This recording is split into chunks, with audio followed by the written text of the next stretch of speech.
Good morning. Morning, Jessica. We've learned which communications facilities the Russians were planning to bomb. The Ukrainian parliament just now says that Russian forces have hit the TV tower in the Ukrainian capital of Kiev. They were warning people, the Russians were, people who were living nearby, to leave their homes in advance of that attack. And this morning, the Russians also launched a brutal airstrike on a public square in Ukraine's second largest city. Closed circuit TV shows the exact moment that the rocket struck. The Russian airstrikes targeted the center square in the city of Kharkiv. It's known as Freedom Square, and you saw the huge explosion in front of the city's main administrative building. There was a fireball, cars were engulfed by flames, an apartment building, an opera house, and a theater were damaged, heavily damaged. At least 7 people were killed, another 24 hurt. Rescue crews pulling some of the victims out of the rubble. The Russians attacked at 8 a.m., just 2 hours after the city's curfew was lifted, so lots of people were outside at the time. It was the second straight day of Russian missile strikes on residential areas of the city. Yesterday, the target was another apartment complex. Ukraine's President Volodymyr Zelensky called these attacks frank, undisguised terror and a war crime. He said, "Nobody will forgive, nobody will forget. This is state terrorism by Russia." He spoke this morning to the European Parliament and asked it to admit Ukraine as a member. Can you imagine this morning 2 cruise missiles hit this Freedom Square, dozens of killed ones. This is the price of freedom.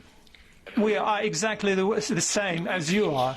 So do prove that you are with us. Do prove that you will not let us go. Do prove that you indeed are Europeans. And then life will win over death, and light will win over darkness. Glory be to Ukraine.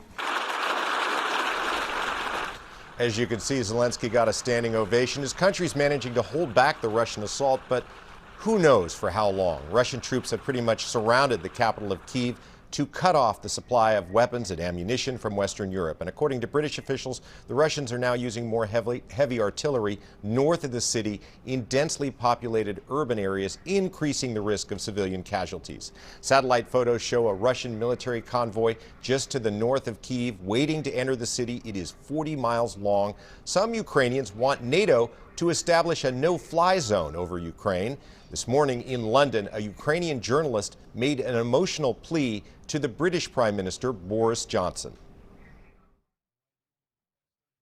Ukrainian women and Ukrainian children are in deep fear because of bombs and missiles which are going from the sky.